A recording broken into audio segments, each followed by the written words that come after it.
Loose Man. Today's topics were: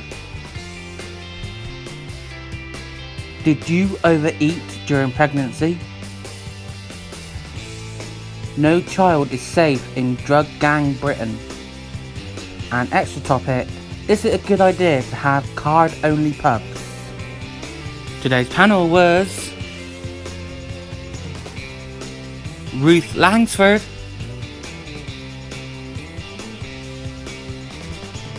Saira Khan, Janet Street-Porter, and Linda Robson. And now with me, Ashley Gardner. Today's guests was Sally Morgan and Jack Dee. So first, let's talk about Linda Robson. She done a recreation of a Victoria Beckham picture, where it showed her led down with her legs out with a Primark bag between her legs. It was such a funny photo. It's on Instagram if you want to go and check her out. And she was in a dress for the first time. Love Nanny Linda. I think she's an incredible person. I really, really want her to get a recognition because she really does deserve one.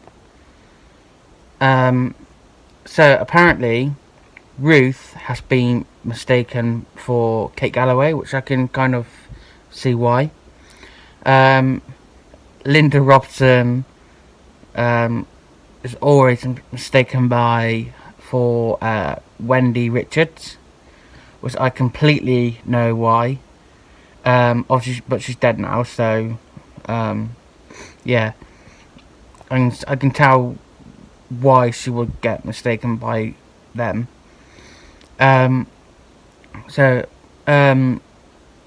they had a subject on there about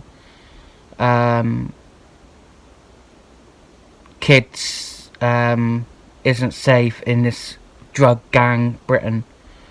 They really isn't safe, because drug gangs are using kids up and down the country so they can't get caught for selling all these drugs and stuff, or doing whatever they got to. And I think it really, really needs to be taught in schools and out of schools about all the dangers of life, all these gangs that are happening, and also out of school. I agree with Linda when her kids were growing up, she showed the kids cut out of the consequences of taking drugs. Even if it's your first time taking them, you could still die from them, and selling them and stuff like that. Yeah, it was a heartbreaking subject. I think this is happening it's heartbreaking to think that this is happening in the world we live in. Is that thing as well, isn't it? Speak out. Stand up, speak out. If a gang or someone approaches you to do with drugs or anything like that, just tell someone. Don't just say yeah. Just tell someone and then, get it sorted out. So the first guest was Jack Dee. He came on to speak about his new series of Bad Move, and about life in the country.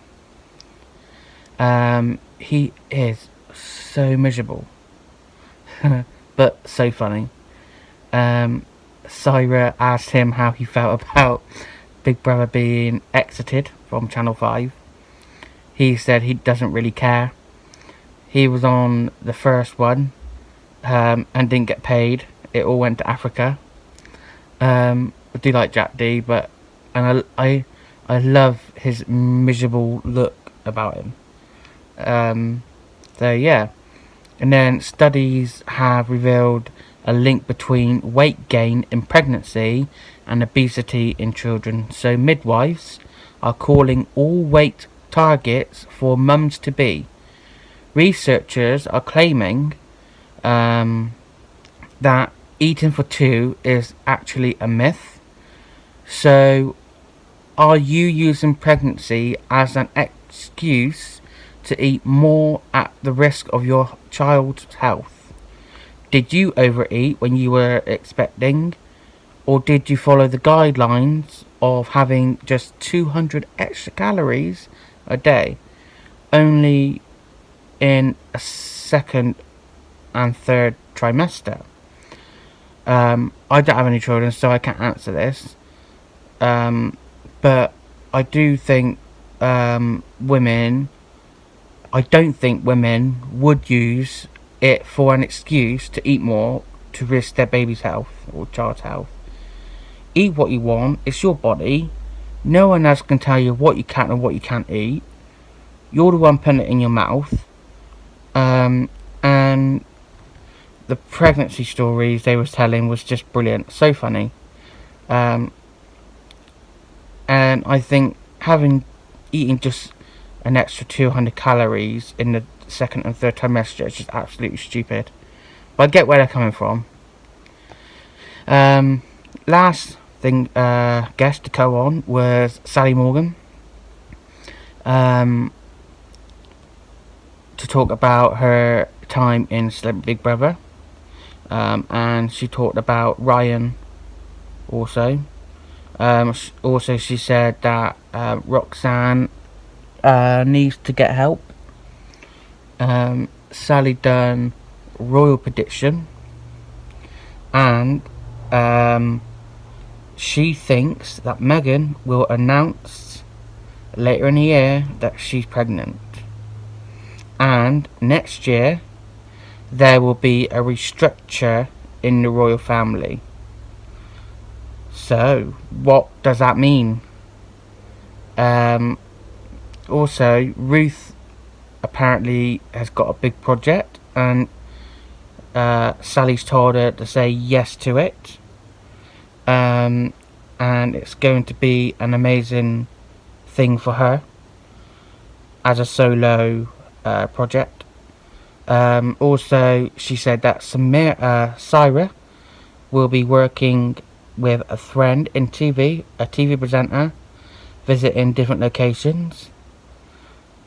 So that'd be interesting to see what that means. And apparently, Janet has written a book, but she hasn't put it to the publishers yet. Janet kept saying, no, I haven't. Time will tell. And apparently Linda will be also writing for Birds of a Feather, maybe? I don't know. So the last topic is an extra topic which I seen on ITV News today. Well, online anyway. A traditional pub has become the first in Britain to go cashless. Its landlord has claimed there are no tills at the Boot in Freston, near Ipswich, Suffolk, and customers must pay by card or phone. There is no minimum spend per transaction. The 1530s pub had been derelict for 9 years before new landlord Mike Keane took it on and it was refurbished. Mr. Keane, 49, who reopened the pub 12 weeks ago, said the benefits of going cashless are huge. He said he researched other cashless businesses before opening and found few negatives. The landlord said some delis had gone cashless and at least one bar in Manchester, but no traditional pub for the Boot. Cash has always been a pain. You've got problems with thief, Keane said. The banks charge a fortune for you to pay cash in. they take a cut of everything you pay. Didn't know that. You have to organise change, go into town, park, queue up, which is another security risk, or pay a firm to pick it up. So, do you think it is a good idea to have card-only pubs? I don't think it is. Yes, I get where they're coming from with the with thieves and stuff, but people like when I go out, I might take what, 30 quid out to take out with me. Once that's gone, that's gone. But if you've got a card, you can use it as many times as you want. And I just don't think it'd be a good idea for people that have like money problems or stuff like that.